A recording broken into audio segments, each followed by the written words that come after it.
Hey everybody, apologies again for, not making any videos for a while. I'm sure we'll get more regular with this as the days go by.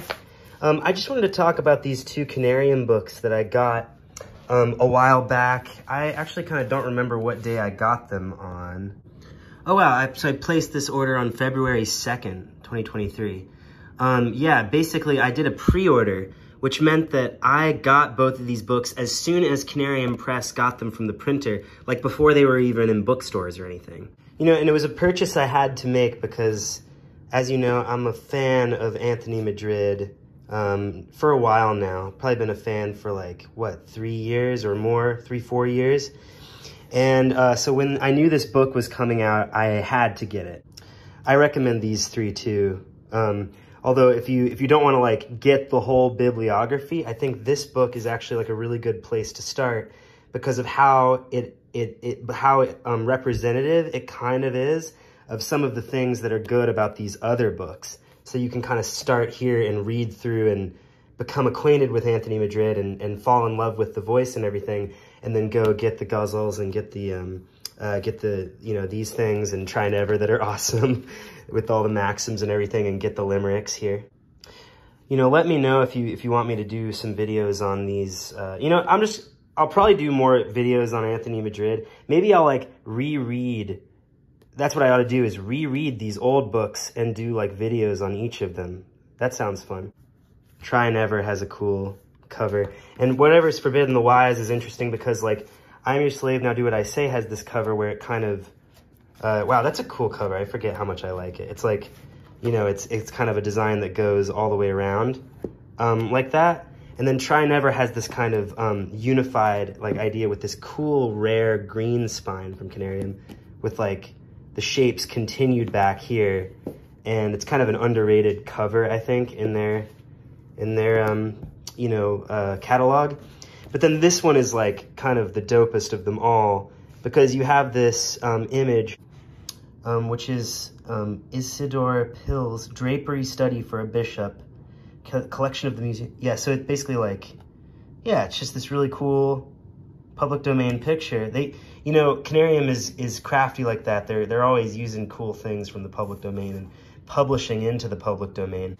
Like you see this Anthony Robinson book, which was one of the two books I bought, is published into the public domain. But yeah, so it's got that really cool image on the cover, and then it's got one of the kind of classic Canarium spines, although they're doing a cool thing now where I think they italicize the titles, which I think looks really good.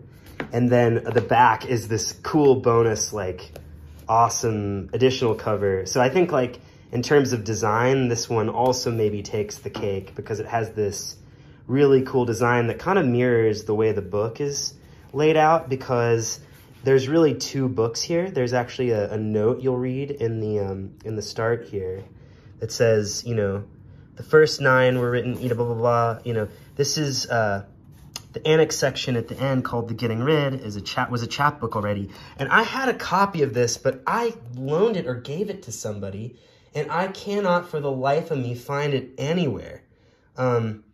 There might be one shelf in the house that has like little books that might have it, but I mean, I just can't for the life of me find it anywhere. That was cool to get. Maybe I should just get another copy of that. I mean, but I don't need one now because the text of that is actually in the back of this as like a supplemental book, an annex. And then that's in addition to the complete book, the complete short book, Whatever's Forbidden the Wise. The two texts are separate. And so it kind of, the way the book is designed kind of suggests that, because there's this, Whatever is Forbidden the Wise, and then, there's, I don't know, you get what I'm saying. What else to say? I feel it's my duty as, what they call a booktuber, to tell you about cool books, when they're out, and sometimes I have to speak about them before I really fully kind of understand them or anything. I mean, all I really have to understand is that the book is good and that I enjoy it. And I know that this book's good. I know I enjoy it. Because, there's like 4 or 5 poems in here that I already love.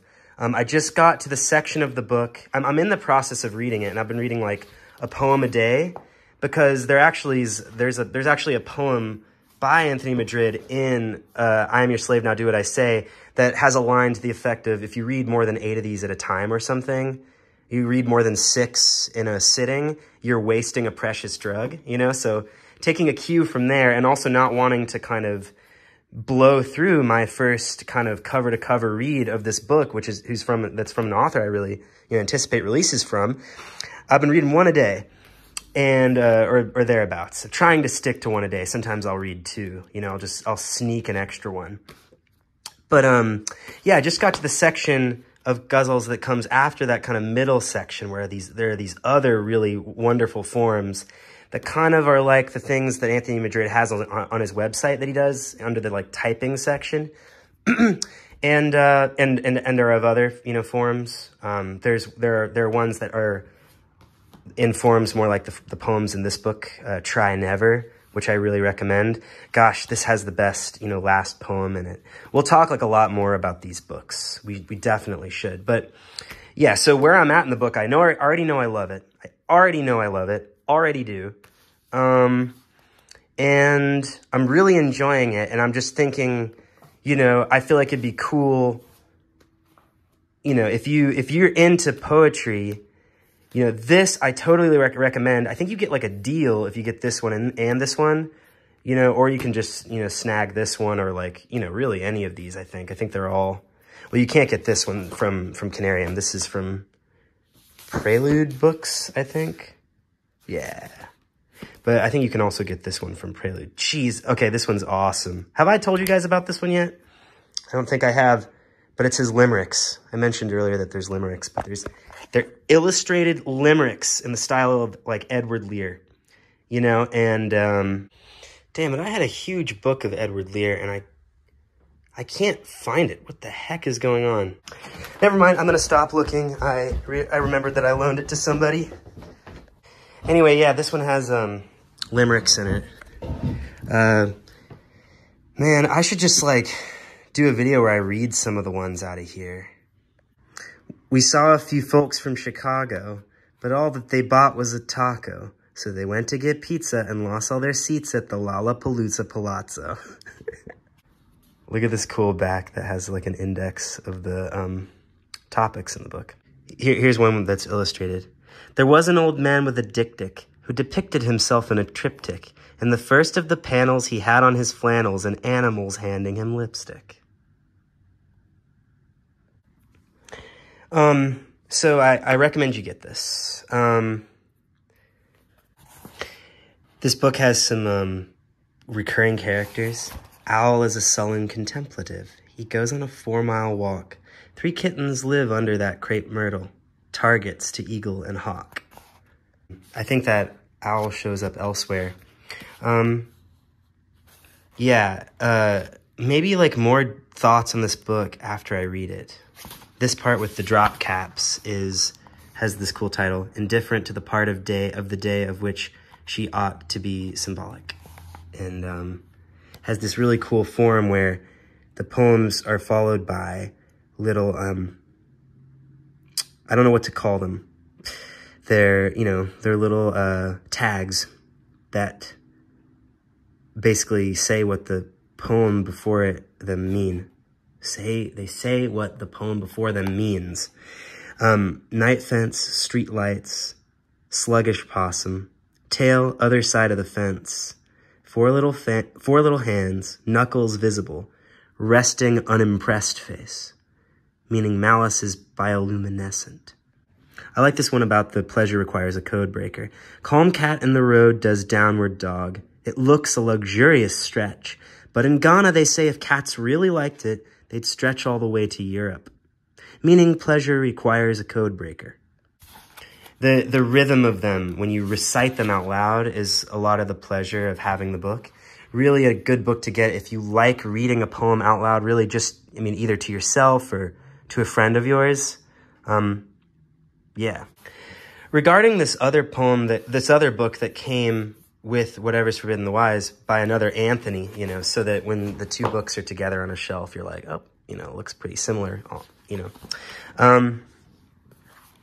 I haven't really read much of it yet.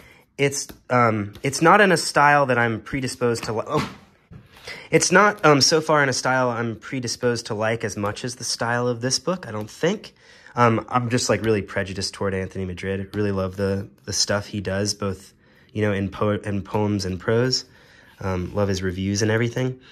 But I read this first poem, Builder, and when I first read it out loud, it wasn't as rewarding out loud, but then I read it again by myself, just with my eyes, and I liked it a lot more.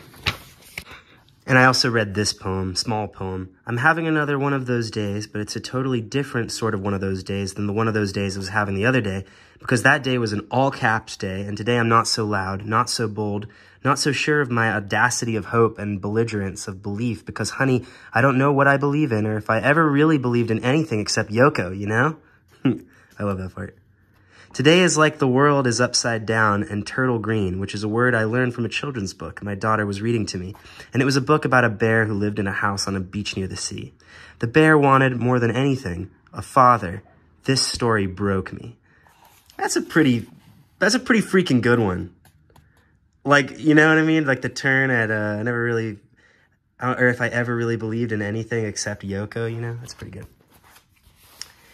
Maybe I'll get to that one again soon, but I'm currently reading through Whatever's Forbidden the Wise. So, if you're into this sort of thing, yeah, this book, is kind of a must-have. I don't know why I'm advertising it so much. I guess I'm just trying to recommend it a lot. If you like me reading bits from these poem books, you know, I could read you more highlights if you'd like. This one, Tungsten Bucking Bar, is like the kind of poems you'll see in Try Never. So, you know, this one is like, if you've loved this one the most, then you'll buy Try Never next and read that one. Interestingly, I think Try Never is supposed to be a book that you read in one sitting, you know, like, because it's just 50 pages or so. And the poems have this really kind of addictive rhythm. They're kind of a set that you kind of take in all at once, like this is more like it's like a reference, and this is more like an album you listen to or something. Tungsten Bucking Bar. Tungsten Bucking Bar, riveting tale, Swiss Army knife, glyph, and a billy goat's eye. The list of whatever's forbidden the wise is, to my people, a menu. Tungsten Bucking Bar, change of venue. Chamber enough for a swallow's nest. They resected 3 inches of bone from my wrist, like kicking away a kickstand. Tungsten Bucking Bar, drop it in quicksand. Clock for the wind-up and caulk for the pitch. 3rd time this week I have written a witch. Kid, it must be Witch Week. Tungsten Bucking Bar, Battle Creek, Michigan. Candles in Lubbock and cake in Des Moines. I win the award and I helplessly join the ranks of the overrated. Tungsten Bucking Bar, totally naked. The human race is a pile of sludge. Tallies well enough, undergraduate judge. Take care to all... Blah, blah, blah. Tungsten this will happen when you read the book out loud, you know? You'll be loving it, and then you'll like... Your recitation skills, you'll get a comeuppance. Tungsten Bucking Bar, totally naked. The human race is a pile of sludge. Tallies well enough, undergraduate judge. Take care not to all or nothing it. Tungsten Bucking Bar, vitamin supplement, improved to within an inch of my life. The bumblebee knows how to lick the knife, the rose how to wreck the bed. Tungsten Bucking Bar, I looked overhead. The sun was so bright I could see through the geese. Molybdenum, nickel, and manganese, reversing repugnant and predicate. Tungsten Bucking Bar, corporal punishment. Carpal weevils at work in their tunnels. The hard hats are all coming back with their bundles of fibers pulled off an orange. Tungsten Bucking Bar, don't be discouraged. Just Corinth and Thebes and reason for moving. We have to stop telling ourselves we're improving the people we punish. That kind of wordplay, if you like it, you know, and that kind of playfulness and rhyme is, you know, you get a lot of that in the Getting Rid offline pieces, which I guess I'll reread when I get to that point in the book.